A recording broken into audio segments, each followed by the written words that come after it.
با طرح چند سوال از طرف من و پاسخ از جانب شما به کتابخانه پژواک امروز ورود می‌کنیم. چه افرادی تمایل به خودکشی دارند؟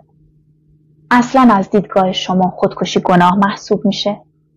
انسان به چه مرحله‌ای باید برسه که اقدام به خودکشی کنه؟ در این ویدیو به تحلیل و بررسی خلاصه دومین کتاب از نوشته‌های صادق هدایت به نام زنده به گور می‌پردازیم. صادق هدایت در کتاب زنده به گور مجموعه از داستان‌ها رو که در مجموع شامل 9 داستان هستش و کنار هم گردآوری کرده که اولینش به نام زنده به گور هستش که ما می‌خوایم در موردش صحبت کنیم. حاجی مراد، اسیر فرانسوی، داوود گوشپشت، مادلن، آتش پرست، آبجی خانم، مرده‌خورها و آب زندگی یا آب زندگی. صادق هدایت یکی از برجسته‌ترین نویسندگان ایرانه. هدایت داستان‌های روان و پرمغزی داره که هر کسی که خونده باشه داستان‌هاشو متوجه این موضوع میشه. این داستان مجموعه زنده به گور در مورد یه فرد روان پریش و افسرده است که پوچی و افسردگی در سرتاسر زندگیش جریان داره. اون یادداشت‌های خودش رو درون یک کشوی میز گذاشته و فرد دیگری اون رو میخونه. هدایت علاوه بر داستان نویسی، مترجم، محقق، مقاله نویس و هنرمند تجسمی هم بوده. اما بیشتر مردم اونو با ادبیاتش میشناسن. زنده به گور در حقیقت اولین گام ادبیات داستانی هدایت هستش که هرچی جلوتر میریم و کتابهاشو بخونیم میبینیم که داستاناش پخته‌تر و متنوع‌تر و سبک‌پذیرتر میشن. عنصر تصویر و ایماژ هم تو داستان‌های بعدیش به خوبی قابل مشاهده است که رشد قابل توجهی داشته. این کلمه ایماژ هم برای دوستانی که نمیدونن به چه معنی هست، معنی جهان‌نگری تصویری و ذهنی. نگاه پوچ نویسنده به دنیاش که در قالب راوی داستان تجلی پیدا کرده اشاره خیلی واضح و روشن به تنهایی و بی‌همدمی نویسنده است. گاهی جملاتش انقدر سورئال میشه سیاهی و نکبت و تلخی فضای صحنه ها رو پر میکنه. سورئال هم در واقع گرایش به ماورای واقعیت داشتن. صادق هدایت انسانی هوشمند و نابغه بوده. کسی بوده که عرض زندگیش اونقدر پرپیمون بوده که شاید خیلی با داشتن طول عمر بیشتر از هدایت به چنین سطحی از برکت و هوشمندی نرسیده باشن. خب خیلی تأسف‌باره که آدمی به این شکل چند منظوره و خلاق عمر کوتاهی داشته.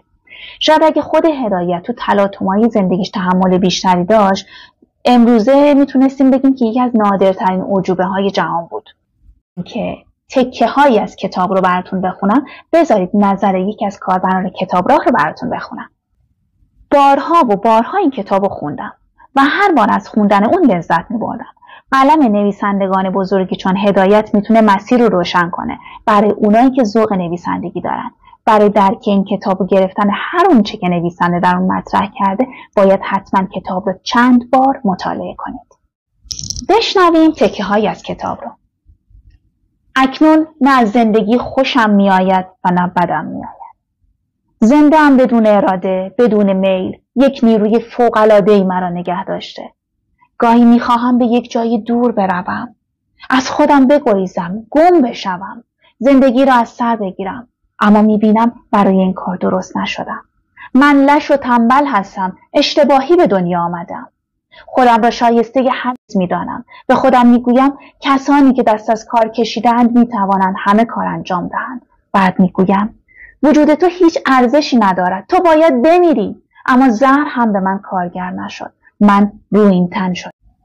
خداوند در ستمگریش 2 دسته مخلوق را آفریده، عده‌ای را خوشبخت و عده‌ای را بدبخت. در زندگی آدم یا باید فرشته باشد یا انسان و یا حیوان. من هیچ کدام نشدم. من ناشی و بیچاره به دنیا آمدم. شماهایی که فکر میکنید واقعا زندگی میکنید، کدام دلیل و مدرک محکمی را در دست دارید؟ در انتهای داستان شخصیت میگه من با مرگ دوست شدم. آدم میگویم کاغذ و مداد را دور بیانداز، خفه شو، پرتگویی بس است، مبادا این مزخرفات به دست کسی بیفتد.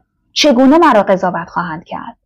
تو یک لحظه شخصیت نگران این میشه که مبادا دیگران قضاوتش کنن. خب کسی که قصد خودکشی داره شاید این نگرانی براش بی‌معنی باشه. اما در ادامه خود شخصیت پاسخ رو میده. اما من از کسی رو درواسی ندارم. به چیزی اهمیت نمیگذارم. به دنیا و مافیایش میخندم. هرچه آنها مرا بیشتر قضاوت کنند، نمیدانند من خودم را سخت‌تر قضاوت کردم. من از خودم و خواننده‌ای که این مزخرفات را میخواند بیزارم. داستان زنده به گور در کل قصه فردیه که میخواد خودشو بکشه، بارها این کار رو امتحان میکنه اما موفق نمیشه. داستان ظاهراً از عقاید نویسنده جدا نیست و با تفکراتی که خود هدایت توی بعضی از کتاب‌ها و مقالاش در مورد انسان و زندگی داره بعید نیست که این داستان حکایت همون درون نویسنده باشه که خود نویسنده به خودکشی تو پاریس فکر میکرده، به جای اینکه خودش رو بکشه شخصیت تخیلی در داستان‌هاشو میکشته. داستان مثل خود هدایت کمی گیج و گنگ و تو در تو هستش. داستان اتاق سیاه فکری و زندگی مردیه که تو تفکرات نهیلیستی خودش غرق شده. نهیلیستی هم در واقع تفکرات هیچ انگاری هستش که هیچ اهمیتی به هیچ چیزی نمیده. اصلا هیچ چیز و هیچ کسی به غیر از خودش براش مهم نیست و فقط خودش رو میبینه، اما کارهای دیگران رو در حساب کتابش میگنجونه. مثلا توی قسمتی از کتاب هست که میگه که به این فکر میکنه که میخواد خودکشی کنه، بعد میگه که خب ممکنه صاحب خونه وارد بشه، بعد اون در رو براش باز نمیکنه و صاحب خونه با خودش میگه که این احتمالاً خوابه و ادامه این ماجرا رو خودش تحلیل و بررسی میکنه.